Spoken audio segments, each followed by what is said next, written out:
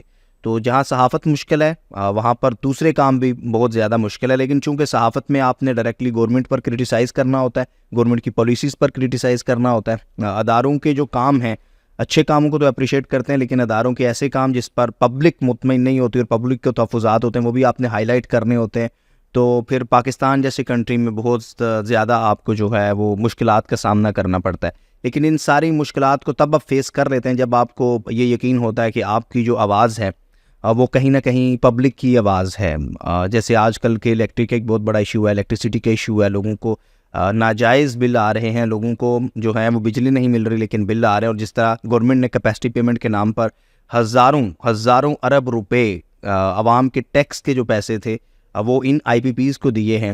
تو جب آپ ان لوگوں کی آواز بنتے ہیں، جب آپ ان لوگوں کے حقوق کی بات کرتے ہیں تو پھر آپ سیٹسفائی بھی ہوتے ہیں اور یہ بھی کہتے ہیں کہ چلیں خیر جو مشکل آئے گی اسے ہم فیس کریں گے، بٹ ہم کسی پرسنل بینیفٹ کے لیے کام نہیں کر رہے بلکہ ہم فار دا لارجر انٹرسٹ ہم پبلک کے لیے کام کر رہے ہیں۔ اچھا، ہم کراچی کی بات اب کر ہی رہے ہیں تو کراچی کے بارے میں آپ کیا کہنا چاہیں گے؟ آپ کو کیا لگتا ہے کہ اس وقت جو کراچی کا حال ہے، جو کراچی کی تباہی ہو چکی ہے اور کراچی ایک ایسا شہر بن چکا ہے جہاں پہ رہنا قابل نہیں ہے، مطلب واقعی میں ایسے ہی ہوتا ہوگا؟ آپ سے بھی لوگ پوچھتے ہوں گے کہ آپ کراچی میں اگر رہتے ہیں تو کیسے رہتے ہیں؟ جی، کیونکہ نہ یہاں پہ سیکیورٹی ہے، نہ یہاں پہ لا اینڈ آرڈر کی کوئی یہاں پہ آپ کو چیز نظر آئے گی، نہ بجلی ہے، نہ پانی، نہ سڑکیں۔ تو کراچی کو یہاں تک لانے میں کس کا ہاتھ ہے؟ یہ کسی ایک جماعت کے اوپر ہم ملبہ ڈال سکتے ہیں؟ یہاں کے لوگوں کا ایشو ہے؟ کس کے اوپر آپ کو لگتا ہے کہ اس چیز کا ملبہ جاتا ہے؟ کس کی ذمہ داری ہے کہ اس وقت جو کراچی کا حال ہے اس کا اصل ذمہ دار ہے کون؟ دیکھیں، بنیادی طور پر اس کا سب سے اہم اور سب سے بڑی ذمہ دار تو پاکستان پیپلز پارٹی کی حکومت ہے، جو لاسٹ 14 سالوں سے جو ہے وہ حکومت میں ہے اور جس کے پاس سندھ کی گورننس ہے۔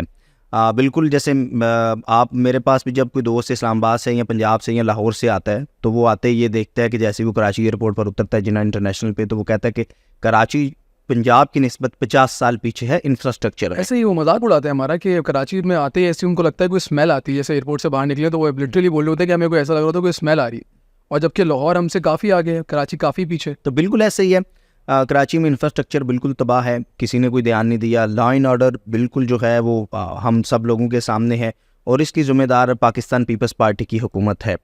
میں جب بھی کہتا ہوں تو میں کہتا ہوں کسی کو آپ مت دیکھیں، صرف سامنے لاہور کو دیکھ لیں اور پھر آپ کراچی کو دیکھیں تو پیپلز پارٹی کی طرف سے یا سندھ گورنمنٹ کی طرف سے ہمیشہ یہ ایک جواز دیا جاتا ہے جی فیڈرل جو ہے وہ ہمیں اس طرح فنڈ نہیں دیتا، تو اگر پنجاب میں ڈیولپمنٹ ہوئی ہے یا اگر کے پی میں ڈیولپمنٹ ہوئی ہے تو وہاں کی صوبائی حکومتوں نے کی ہے، وہاں پر فیڈرل نے جا کر نہیں کی۔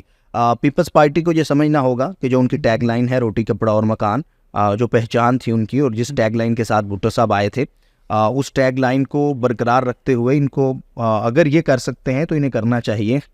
کسی نہ کسی طرح عوام انہیں ووٹ دے رہی ہے تو چلے یہ اقتدار میں آ رہے ہیں یا جس طرح بھی آ رہے ہیں، لیکن میں یہ سمجھتا ہوں کہ کراچی کی بہتری اسی بات میں ہے کہ جو شہری جماعتیں ہیں وہ اقتدار میں آئے۔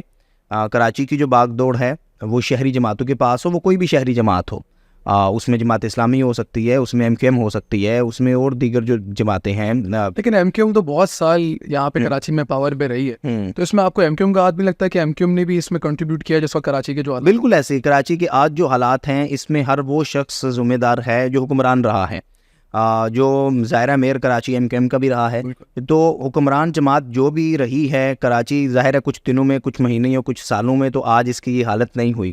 اس کی حالت کرنے میں ان ساری سیاسی جماعتوں کا ہاتھ ہے اور بالخصوص پیپلز پارٹی کا ہاتھ ہے، لیکن اب یہ ہے کہ اگر ہم حل کی طرف جائیں گے تو وہ یہ ہے کہ جو بھی سیاسی جماعت ہو شہر سے فری اینڈ فیئر الیکشن ہو اور شہری اور عوام جس کو الیکٹ کرے اس کو سامنے آنا چاہیے اور وہ پھر آگے آ کے فیصلہ کرے، لیکن یہ نہ ہو کہ کوئی کہیں سے اٹھ کر آگے جو ہے وہ یہاں لوگوں کے فیصلے کر رہا ہے اور کراچی والوں کی تقدیر بدلنے کی باتیں کر رہے ہیں۔ یہ ایک سادہ سا فارمیٹ ہے مزید، لیکن ہم امید یہی کر سکتے ہیں کہ اگر آج نہیں تو کل کسی وقت تو آپ نے ظاہر ہے اگر پاکستان یہاں تو آپ نے اسی طرح رہنا ہے، بارش ہوگی تو آپ بارش رحمت کی بجائے زحمت بنے گی، اگر آپ نے اسی طرح روزانہ آپ کے جو بچے ہیں وہ اسٹریٹ کرائم کے شکار ہوں گے. آپ کو یاد ہوگا کچھ دن پہلے جو ہے وہ گولڈ میڈلسٹ لڑکا اسٹریٹ کرمنلز کی زد میں آ کے جان سے مارا گیا. ایک موبائل کے عوض آپ کی جان, تو ایک موبائل کے عوض. تو یہاں پر سارے لٹ رہے ہیں, یہاں پر پولیس والے محفوظ نہیں ہیں, وہ بھی لٹ رہے ہیں. تو اس ساری صورتحال کو اگر آپ نے روکنا ہے, اگر آپ نے کنٹرول کرنا ہے, تو پھر آپ کو جو ایکچوئل مینڈیٹ ہے وہ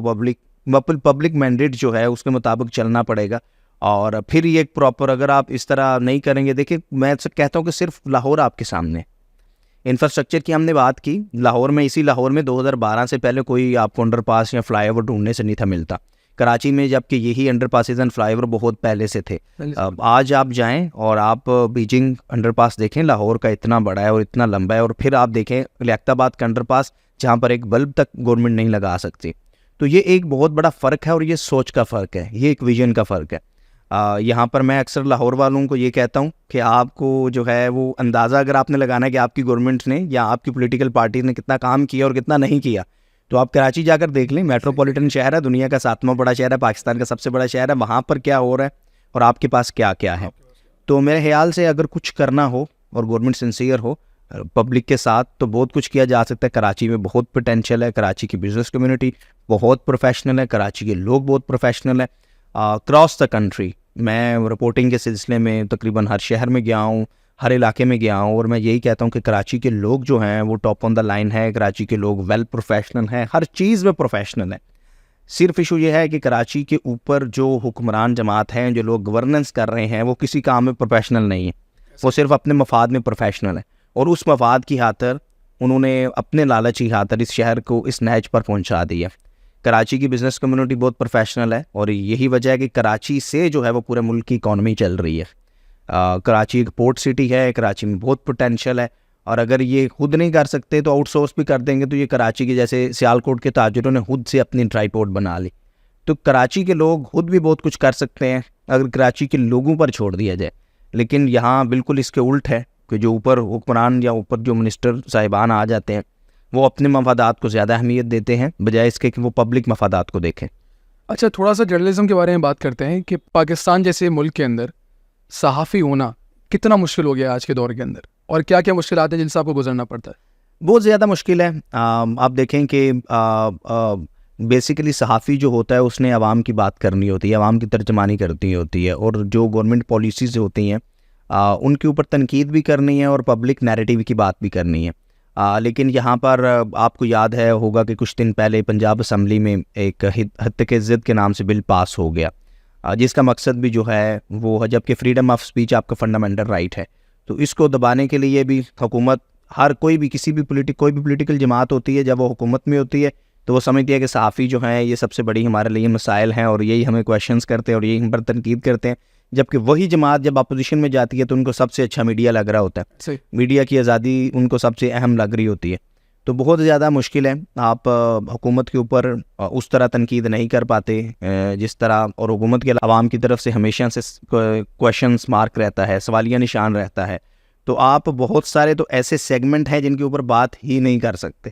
تو جب آپ بات نہیں کر سکتے تو اٹ مینس کہ صحافت کس قدر مشکل ہو سکتی ہے. نصر اللہ گڈھانی کچھ دن پہلے جو ہے وہ جان کی بازی ہار گیا, سندھ سے ایک جرنلسٹ تھے.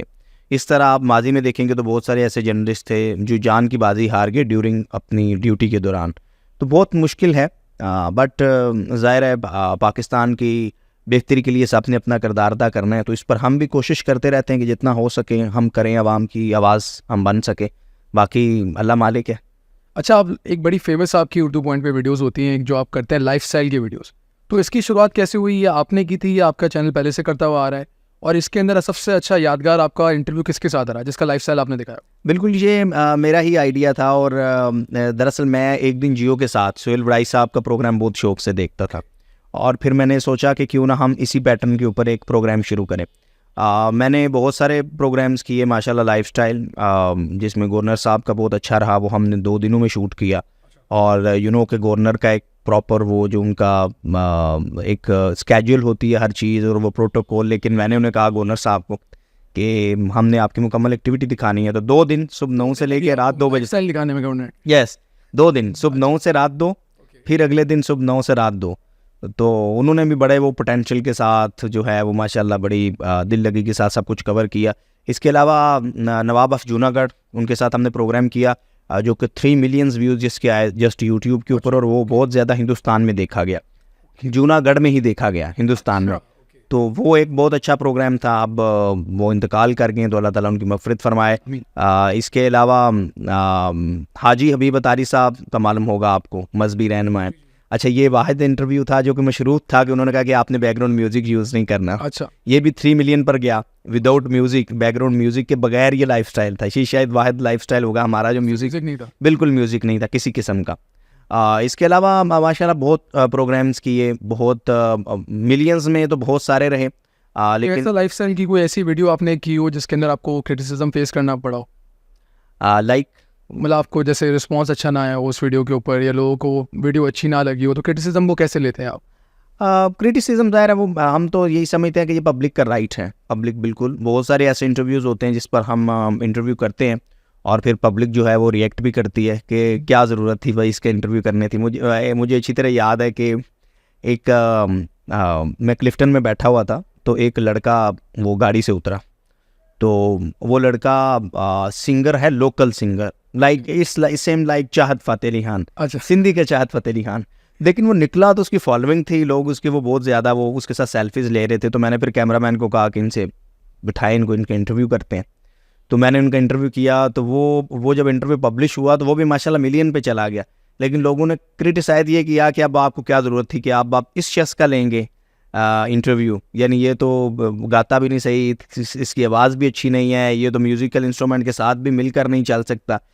لیکن ہم نے وہی چیز دیکھی کہ دیکھیے اگر کسی کی فالوئنگ ہے تو اس کو ہم ضرور جو ہے وہ ہمارے لیے اٹریکٹیو یہی ہوتا ہے کہ ایک شخص ہے تو جس کو فالو کیا جا رہا ہے، جس کے لاکھوں لوگ فالوورز ہیں، تو وہ یقیناً سم تھنگ کچھ نہ کچھ اس کے کانٹینٹ میں اس کو آپ فن کی نظر سے دیکھ لیں. فالوورز تو چاہت فتح علی خان کی بھی ہاں، چاہت فتح علی خان کے بھی بہت ہے. تو اب ظاہر ہے اس کے فالوورز تو ہیں نا، اب اس کو جس بھی اینگل سے لیں، ایسے نیگیٹو پبلسٹی ہاں، لیکن اس میں ہے تو وہ پبلک کی طرف سے آتا ہے، بہت زیادہ ریئیکشن بھی آتا ہے. آپ کو یاد ہوگا حریم شاہ کا انٹرویو، حریم شاہ کے موسٹلی میرے ہی وہ بریکنگ ہوتے ہیں. تو وہ حریم شاہ کا بریکنگ انٹرویو تھا جس میں اس نے کہا تھا جی میں نے شادی کر لی ہے اور تعلق جو ہے وہ پیپلز پارٹی سے ہے میرے ہونے والی شوہر کا. تو وہ نام نہیں تھا بتایا، بس یہی بتایا گیا تھا. تو اس کے بعد پھر مجھے 80 سے 90 کے قریب جو ہے وہ ایم پی ایس کی، سندھ اسمبلی کے ایم پی ایس کی کالز آئیں. ہاں، تو سب یہی کہہ رہے تھے بھائی ہم نہیں ہیں، کہ ہم نام نہ لے دیں کہ یہ ہوگا. ہاں، تو بہت سارے ایسے جو ہیں وہ رہے جس پہ پبلک کی طرف سے بڑا ہمیں مختلف رد عمل آیا. بٹ اوور آل پبلک ماشاء اللہ پاکستان کی بہت پیار کرنے والی ہے، اور وہ جب آپ کو دیکھتی ہے تو ظاہر ہے جب آپ کا فالوور ہوتا ہے، جو آپ کا فین بھی ہوتا ہے اور جو آپ کی آڈینس ہوتی ہے، تو یہاں پر کلیپنگ کرتی ہے تو وہاں پر وہ آپ سے سوال بھی کر سکتی ہے، آپ پر تنقید بھی کر سکتی ہے، اور بالکل ہی اس کا رائٹ ہوتا ہے. اور ہم کومنٹ باکس میں اس چیز کو بڑا سیریس لیتے ہیں اور کوشش کرتے ہیں کہ ہر کسی کو اچھے طریقے سے رسپونڈ کیا جا سکے. اچھا، فیلڈ رپورٹنگ کیونکہ آپ کرتے ہیں تو فیلڈ رپورٹنگ کے اپنے چیلنجز ہوتے ہیں. کبھی کوئی ایسا واقعہ آپ کو جو ابھی یاد آ رہا ہو جو بہت خطرناک کوئی واقعہ ہو جس میں آپ کو کوئی تھریٹ ہوا ہو یا کہیں پہ پھنس گئے ہوں یا کوئی پرابلم ہوئی ہو؟ ہاں، بہت سارے. ایک مجھے یاد ہے کہ پی ڈی ایم کا جلسہ تھا تو وہ میں نے انٹرویو کیا تھا عزیر جان بلوچ کی بیگم کا. تو اس وقت ایس ایس پی سہائے عزیز ہیں، ان کے ساتھ میں کھڑا تھا. تو وہ انہوں نے دیکھا تو پھر میں نے دیکھا تو ایکچولی اس وقت سارا میڈیا سٹیج کے اوپر تھا، نیچے کوئی نہیں تھا. تو میں نے پھر ان کے ساتھ وہ ایک انٹرویو کیا تھا. بٹ اس انٹرویو کو جہاں یہ ایک انٹرویو ایکسکلوسیو تھا، مینس کہ یہ اور بھی کہیں پبلش نہیں ہوا، تو دوسری طرف یہ ایک بہت اہم بھی تھا. میں تو پہلے سے ڈر رہا تھا کہ بھائی ہم نے کہاں گینگ وار میں ہم گھس کے، لیکن خیر بڑا انہوں نے پھر بعد میں رسپیکٹ دی، بہت ریگارڈ بھی کیا. پھر آپ کو یاد ہوگا ایک سما کے جرنلسٹ ہیں سنجے سادوانی، ان کو پیپلز پارٹی کے کارکنان نے پی ڈی ایم کے جلسے کے دوران مارا تھا. تو ان کو جیسے میں اس وقت نیا آیا ہوا تھا تو مجھے نہیں تھا معلوم کہ یہ کون جرنلسٹ ہے، بس یہ معلوم تھا کہ یہ جرنلسٹ ہے، اس کو مار رہے ہیں. تو میں نے فوری ان کو انٹرویو کر لیا. تو وہ ہمارے جو کیمرے وغیرہ ہیں وہ چھین کے لے گئے، لیکن پھر خیر ہمارے پاس وہ کارڈ تھا. تو وہ جو ویڈیو تھی ہماری اردو پوائنٹ کی وہ پھر سما نے بھی اس وقت چلائی تھی. تو ایسے بہت سارے واقعات ہیں، انسیڈنٹ ہیں. ظاہر ہم کرائم رپورٹنگ بھی کر رہے ہوتے ہیں تو کچھ تو چیزیں معمول میں ہیں چھوٹی موٹی، لیکن فیلڈ رپورٹنگ میں فیلڈ میں آپ کو بہت زیادہ جو ہے بہت ساری چیزوں کا سامنا کرنا پڑتا ہے. اور فیلڈ میں ہم ہوتے ہیں، لا اینڈ انفارمنٹس ایجنسیز ہوتی ہیں، پولیس ہوتی ہے، رینجرز ہوتی ہیں، ان سب کو کہیں نہ کہیں بہت ساری چیزوں کا سامنا کرنا پڑ رہا ہوتا ہے. پبلک کو موسٹلی ان چیزوں کا اندازہ بھی نہیں ہوتا. میں جب رینجرز کے ساتھ پروگرام کرتا ہوں تو میں اکثر کہتا ہوں کہ اور میں بلکہ ان سے رینجرز والوں سے یہ سوال ہی یہ کرتا ہوں کہ یار ہم تو چلیں 1-2 دن کے لیے آئے ہیں آپ کے ساتھ پروگرام کے لیے. مجھے یاد ہے کہ لیاقت پوسٹ ہے پاکستان نیوی کی جہاں پر میرینز ہیں. آپ شاہ بندر، یہاں شاہ بندر، اور شاہ بندر سے آپ کو 3 گھنٹے اسپیڈ بوٹ زولو بوٹ کے اوپر لگتے ہیں.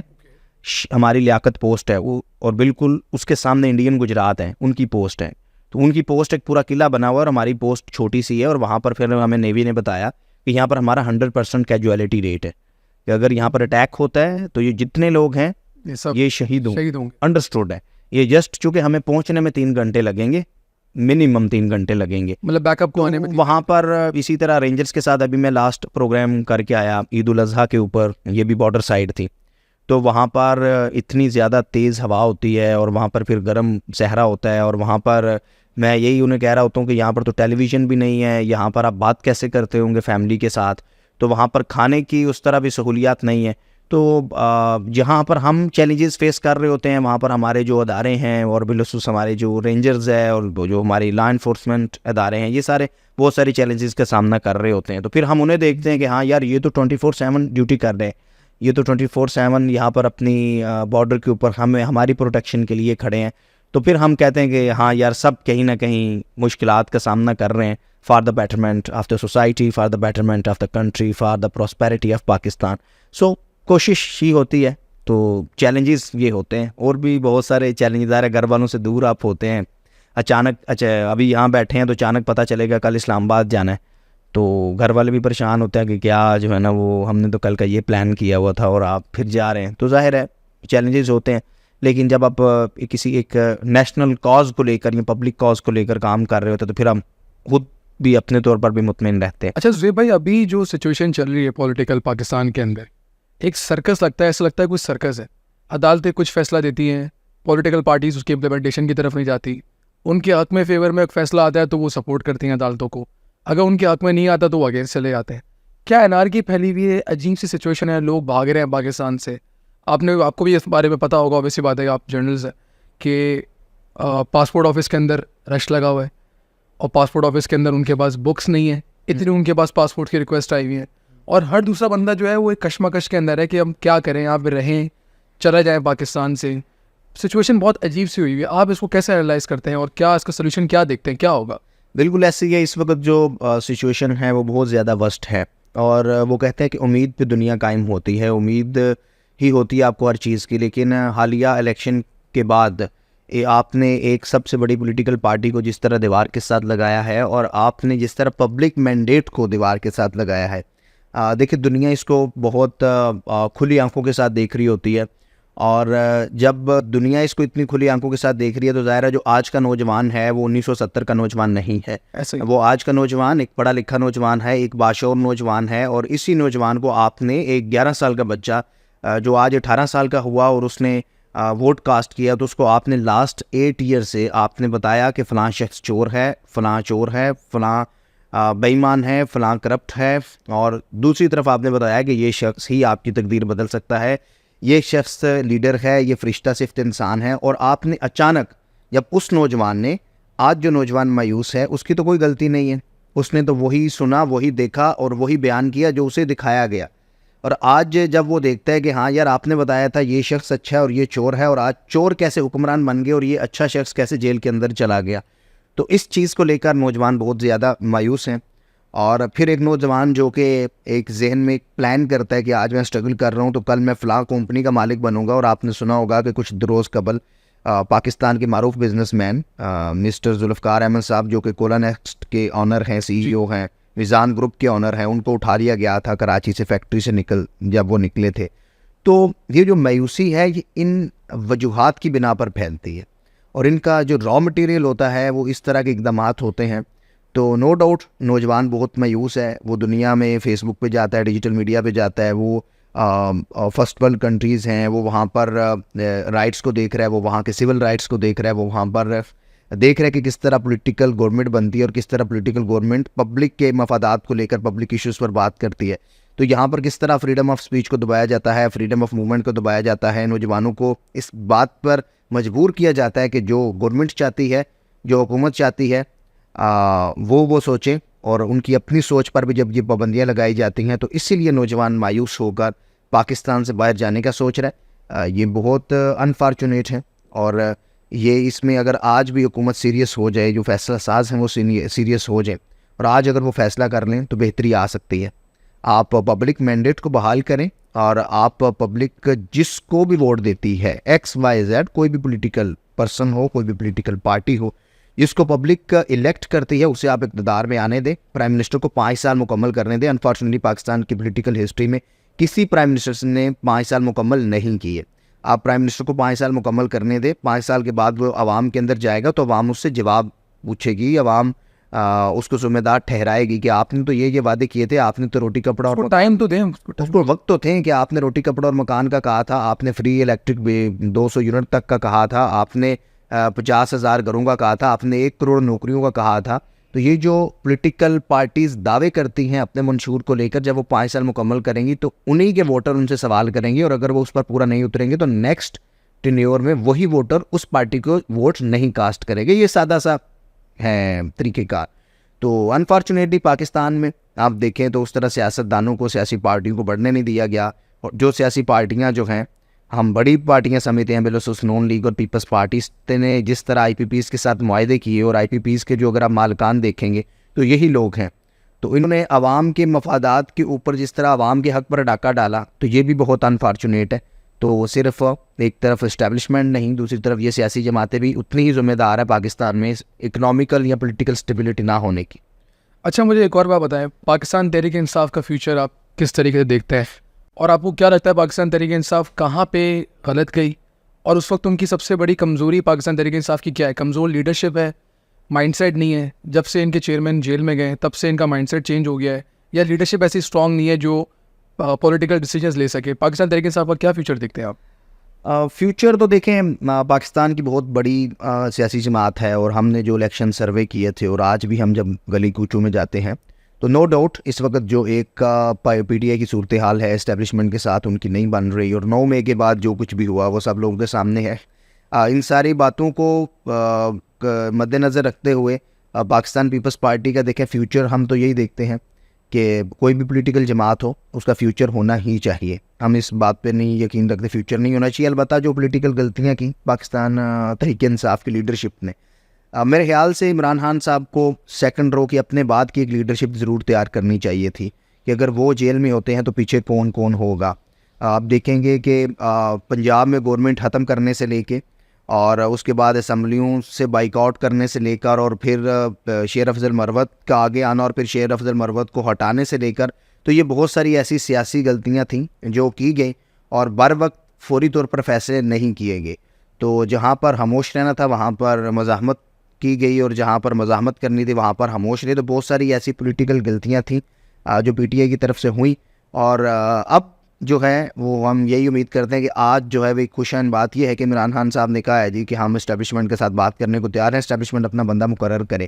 تو ادھر سے ایک بندہ مقرر ہوتا ہے, ادھر سے یہ بات کرتے ہیں, تو اگر دونوں طرف سے لچک کا مظاہرہ کیا جاتا ہے جو کہ وقت کی ضرورت بھی ہے, تو میرے خیال سے آگے PTI کا مستقبل بالکل ہوگا. اور جو ووٹ بینک ہے پبلک کے اندر وہ PTI کا ہی ہے. کراچی سے لے کے آپ گلگت تک چلے جائیں, آپ جو ہے وہ خیبر تک چلے جائیں, تو نو ڈاؤٹ پاکستان تحریک انصاف ایک بڑی سیاسی جماعت ہے, لیکن اداروں کے ساتھ جو ٹکرا کے آپ پاکستان میں سیاست نہ چل سکتی ہے نہ ہو سکتی ہے. تحفظات ہوتے ہیں آپ کو ادارے کے ساتھ ہوتے ہیں, لیکن ان تحفظات کو اگر آپ ٹیبل کے اوپر طے کر لیں تو اسی میں بہتری ہے. ورنہ آپ دیکھیں کہ نو کانفیڈنس موشن سے لے کے آج تک جو صورتحال ہے اس کا الٹیمیٹلی جو نقصان ہے وہ PTI کو ہی ہوا ہے اور عوام کو ہوا ہے. اور پاکستان کا نقصان ہے. ڈالر کہاں سے کہاں پہ چلا گیا, فیول کی پرائزز کہاں سے کہاں پہ چلی گئی, امپلائمنٹ جو ہے وہ بالکل جنریٹ نہیں ہو پا رہی, ان امپلائمنٹ کہاں سے کہاں. جن کے خلاف بات ہو رہی ہے وہ بھی آپ کے اپنے ادارے ہیں, ہاں وہ بھی پاکستان کے ادارے, تو وہ پاکستان کی بہتری کے لیے, ہاں تو وہ بھی پاکستان دونوں طرف سے جو ہے وہ ایک جھکاؤ آنا چاہیے, دونوں کی طرف سے جو لچک ہے اس کا مظاہرہ ہونا چاہیے, خان صاحب کی طرف سے بھی, ادھر اسٹیبلشمنٹ کی طرف سے بھی, کیونکہ اسی میں ہی پاکستان کی بہتری ہے. تو اب آج کے بعد جو ہے وہ میں اکثر یہ ایک سمجھے کہ ایک ٹرننگ پوائنٹ ہو سکتا ہے کہ PTI نے ایک آغاز کیا ہے, اور خان صاحب نے ایک آغاز کیا ہے بات چیت کا, اور اگر یہ بات چیت ہوتی ہے, ڈائلاگ کی طرف جاتے ہیں, تو آئندہ آنے والے جو کچھ دن ہیں اس میں پاکستان کا سیاسی منظرنامہ بھی اکثر بدل سکتا ہے. اور ظاہر ہے اس وقت جماعت اسلامی پروٹیسٹ پر بیٹھی ہوئی ہے راولپنڈی کے اندر, اور بجلی کے بلوں کو لے کر ایک بہت بڑا ایشو ہے جس کو جماعت اسلامی جو ہے وہ پریزنٹ کر رہی ہے. آئی پی پیز کا ایک بہت بڑا ایشو ہے, آئی پی پیز کو کس طرح اربوں روپے دیے گئے اس کو لے کر, تو جماعت اسلامی وہاں بیٹھی ہوئی ہے. اور یہی ہم دیکھ رہے ہیں کہ آئندہ آنے والے دنوں میں جو ہے یہ حکومت کے لیے دن بدن ہر آنے والا دن اس حکومت کے لیے مشکل ہوتا چلا جائے گا. اور ویسے ہی یہ حکومت جعلی مینڈیٹ لے کر بیٹھی ہوئی ہے, تو جعلی مینڈیٹ کتنے دن تک چلتا ہے یہ حکومت کی خوش قسمتی ہے کہ وہ چل رہا ہے. لیکن آئندہ آنے والے دنوں میں, آئندہ آنے والے چند ماہ میں, بالخصوص اکتوبر تک جو ہے وہ پاکستان میں سیاسی منظرنامہ کافی حد تک بدل جائے. اوکے زہیب بھائی, اب ہم کریں گے ریپڈ فائر راؤنڈ کا آغاز. تھوڑا سا مشکل ہوگا ریپڈ فائر آپ کے لیے, لیکن آپ نے انسٹنٹلی ہمیں جواب دینا ہے, ٹھیک ہے؟ میں آپ شور جو بھی آپ سے پوچھوں گا اس کا جو آپ کے دماغ میں آپ کے آئے جواب وہ فوراً مجھے دیں. اوکے زہیب بھائی, عمران خان یا پھر نواز شریف؟ عمران خان. عمران خان. مریم نواز یا بلاول بھٹو زرداری؟ بلاول بھٹو. آپ کا سب سے یادگار انٹرویو؟ یادگار بہت سارے ہیں, لیکن عنید لاکھانی صاحب اقرا کے چیئرمین تھے, ان کے ساتھ ایک انٹرویو بہت یادگار ہے, کیونکہ اس کے بعد انٹرویو کے کچھ عرصہ بعد ان کا انتقال ہو گیا تھا, اور وہ ان کا واحد انٹرویو تھا جو بہت زیادہ کنسائز انٹرویو تھا, ہم نے میکسیمم ایکٹیویٹیز کور کی, تو یہ ایک بہت یادگار انٹرویو تھا. اس کے علاوہ اور بہت سارے ایسے انٹرویوز ہیں جس کا بہت امپیکٹ ہوا. ایک خاتون تھی جو لاسٹ 20 ایئر سے پاکستان میں پھنسی ہوئی تھی, انڈیا سے تھی, اور وہ ہم نے انٹرویو کیا, اور پھر انڈین گورنمنٹ نے اس کا نوٹس لیا, اور پاکستانی گورنمنٹ نے, اور وہ پھر اپنے پیاروں کے پاس گئی. 70 سال کی خاتون تھی. ایک خاتون تھی جو جاب لیس ہوئی کووڈ کے دوران, اس کا ہم نے انٹرویو کیا, اور پھر اس کو اتنی زیادہ ڈونیشنز باہر سے آئی کہ اس کا گھر بنا, اس کی 6 بیٹیاں تھیں. تو ایسے بہت سارے انٹرویوز ہیں جس کو میں سمجھتا ہوں کہ جس کا امپیکٹ پڑا. آپ کا فیوریٹ جرنلسٹ کون ہے؟ آزاد سید. آزاد سید. پاکستانی پولیٹکس کو اگر ایک ورڈ میں ڈسکرائب کریں تو کیسے کریں گے؟ دھوکے باز. دھوکے باز. چلے, یہ بھی ٹھیک ہے. آپ کا ڈریم انٹرویو کس کے ساتھ ہوا یا ہو چکا ہے؟ ڈریم انٹرویو تو اب اتنے زیادہ کیے ہیں, بٹ مطلب کوئی ایسی پرسنالٹی ہے جس کا انٹرویو ابھی آپ سوچے کہ یار یہ میرا خواب ہے, مطلب بینچ مارک ہوتا ہے نا, ہر بندہ اپنے لیے بینچ مارک سیٹ کرتا ہے کہ یار اس کا انٹرویو اگر ہو گیا تو یہ میرا بینچ مارک ہوگا, یہ میرا ڈریم انٹرویو ہوگا. وہ ہو چکا ہے یا ابھی ہوگا؟ نہیں, کس کے ساتھ ہوگا؟ وہ ابھی ہوگا, وہ بھی ہوگا. میں سوچ رہا ہوں کہ جو وہ تو ہے ٹرمپ US کا جو لڑنے جا رہے ہیں, وہ میری خواہش ہے, اور پروبیبلی کہ یہ خواہش جو ہے وہ انشاءاللہ ماضی ہے مستقبل قریب میں پوری بھی ہو جائے گی. تو وہ میری خواہش ہے کہ ٹرمپ کا جو ہے وہ انٹرویو کیا جائے. اور اس کے علاوہ بائیڈن کا نہیں کریں گے؟ میں بائیڈن نہیں, ٹرمپ, اونلی ٹرمپ. اچھا, آپ کی ہابی کیا ہے رپورٹنگ کے علاوہ؟ جب آپ فارغ ہوتے ہیں تو فارغ ٹائم میں آپ کی کیا ہابی ہوتی ہے؟ فیوریٹ ہابی کیا ہے آپ کی؟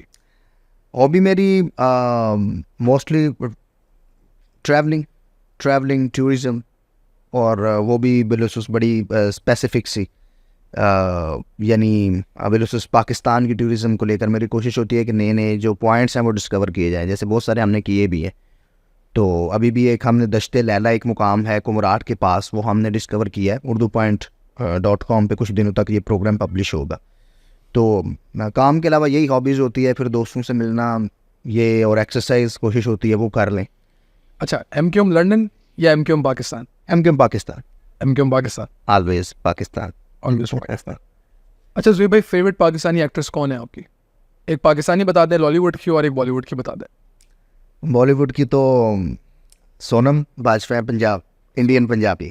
ہاں, سونم باجوہ. اوکے. اور پاکستان سے ماہرہ خان. فیوریٹ ایکٹر بھی بتا دیں پاکستان کا. جاوید شیخ صاحب فیوریٹ ہے, اور میرا بڑا اچھا ان کے ساتھ ریلیشن بھی ہے, تو فیوریٹ ایکٹر. اور میں سمجھتا ہوں کہ فیوریٹ ایکٹر ایکٹریس سے پہلے فیوریٹ ایک بہترین انسان ہونا بہت ضروری ہوتا ہے, جو کہ جاوید شیخ صاحب اور فرحان علی آغا بہت اچھے ہیں جی, ماشاء اللہ. اچھا زہیب بھائی, اب نیکسٹ سیگمنٹ کی طرف چلتے ہیں, اور اس کا نام ہے ون ورڈ آنسر. اس میں آپ کو کوئی بھی ایک چیز بولوں گا, اور آپ کے دماغ میں جو بھی چیز آئے سب سے پہلے وہ آپ نے اٹھا کے پھینک دینی ہے میرے. ٹھیک ہے شروع کریں, تیار ہے؟ جی جی بالکل تیار ہے جی. ٹھیک ہے. جمہوریت is solution. Freedom must be for every citizen. Media must be free. آزاد ہونا چاہیے. آزاد ہونا چاہیے. سیاست پاکستانی سیاست ضرورت ہے عوام کے لیے. Urdu point is my family. Family my پہچان. پاکستان زندہ باد. صحافی صحافی پریشان پریشان. Daily Pakistan a good platform. Future Pakistan کا فیوچر کنیکٹ کر لیا اس کو. bright برائٹ پاکستانی سیلیبریٹیز اور bright اور bright. Pakistani army is very professional, very brave, appreciate. قیدی number 804 leader. Leader. Shehbaz Sharif a good administrator. Good administrator. Bilawal Bhutto Zardari a good politician. Zardari sahab ایک زرداری صاحب پہ باری. مریم نواز شریف یہ اور TikTok C M. TikTok سے Karachi Karachi is love. Karachi's love. Lahore Lahore is very developed city, ideal city of Pakistan. Gujrat Gujrat ہماری پہچان. گجرات جو ہے اس کے لیے تو الفاظ کم ہیں.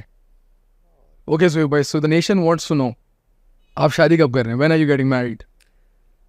انشاءاللہ دل تو ہے کہ بہت جلد کریں, اور جو خاتون ہمیں پسند ہے وہ پاکستان سے بہت دور ہے, اور actually she is from Australia, live in Australia. Okay, and overseas جا رہے ہیں آپ؟ it depends. Maybe she come to Pakistan, or I may move to, or I may go to Australia. But she's so nice, and she's name is Taylor Hill, and the girl which was clicked by my mind and heart when I see first time to her. So inshallah pray for us. بالکل بالکل آپ کے راستے آسان ہوں انشاءاللہ. When we will get married inshallah, and we will arrive here for the podcast. بالکل For special interview. I'll be waiting for that. Thank you. Yeah, sure. Alright Suhaib بھائی, thank you so much for being on the show. بہت اچھا ایک insight فل ہمارا یہ pod cost رہا. امید کرتا ہوں آپ کو بھی اچھا لگا ہوگا, مزہ آیا ہوگا. جی بہت اچھا, بہت زبردست, اور ماشاءاللہ جس طریقے سے آپ نے تمام سوالات پوچھے اور بالخصوص پاکستان کی پولیٹکس پر گفتگو کی. میرے خیال سے پاکستان میں پولیٹکس کو لے کر بہت زیادہ, جب آپ پولیٹکس کا نام لیتے ہیں تو ایک نیگیٹو باتیں کی جاتی ہیں, لیکن میں اکثر یہ کہتا ہوں کہ سیاست سے ہی معاشرہ بدلتا ہے. سیاسی سوچ سے معاشرے بدلتے ہیں, سیاسی ایکٹیویٹیز سے, سرگرمیوں سے معاشرے بدلتے ہیں. تو آج کا ہمارا جو نوجوان ہے وہ مایوس بھی اس لیے ہے کہ پاکستان میں سیاست کو ہونے نہیں دیا گیا, پاکستان میں سیاست کو بڑھنے نہیں دیا گیا. تو ہمیں سیاست پر بات کرنی چاہیے. پاکستان میں جو موجودہ صورتحال ہے یہ ایسی صورتحال نہیں ہونی چاہیے, اور اس صورتحال کو بدلنا ہے. تو یہ تبھی بدلے گی جب سیاست بڑھے گی, اور سیاست تبھی بڑھے گی جب ہم سب لوگوں کا انٹرسٹ ہوگا. تو آپ نے بڑا اچھا جو ہے وہ پوڈ کاسٹ آپ کر رہے ہیں. بیسٹ وشیز آپ کے لیے, اور آپ اسی طرح کیری آن رکھیں, موو آن رکھیں, اور انشاءاللہ keep it up. Best wishes آپ کے لیے. بڑا اچھا کرتے ہیں آپ ہوسٹ. تو تھینک یو ویری مچ کہ آپ نے دعوت دی, اور ہم آپ کی دعوت پہ یہاں پہ. تھینک یو سو مچ آبھائی. Okay ladies and gentleman, that's a wrap from the viral podcast by the Ali Daniyal. اور آج کے پوڈ کاسٹ کے اندر تھوڑی سی امید ہمیں دکھی جب ہم نے زہیب بھائی سے بات کری کہ پاکستان کے اندر کچھ چیزیں ابھی بھی بہتر ہو سکتی ہیں, اور جو لوگ اس وقت بہت ڈرے ہوئے ہیں اور پاکستان سے باہر جا رہے ہیں ان سب کو یہی پیغام ہے کہ ہمیں یہاں پہ رہ کے اپنے ملک کے لیے خود کچھ کرنا پڑے گا. باہر بیٹھ کے بات کرنا بہت آسان ہے, یہاں پہ رہ کے چیزوں کو صحیح کرنا پڑے گا, تب جا کے پاکستان آگے بڑھے گا. Thank you so much. Keep watching the viral podcast by the Ali Daniyal. Please subscribe. Thank you so much. Allah Hafiz. Please like, subscribe this channel and like, subscribe this viral podcast. Keep watching and don't forget to subscribe to the Viral Podcast by Daili Daniel. Thank you so much. Allah Hafiz. You're a superhero.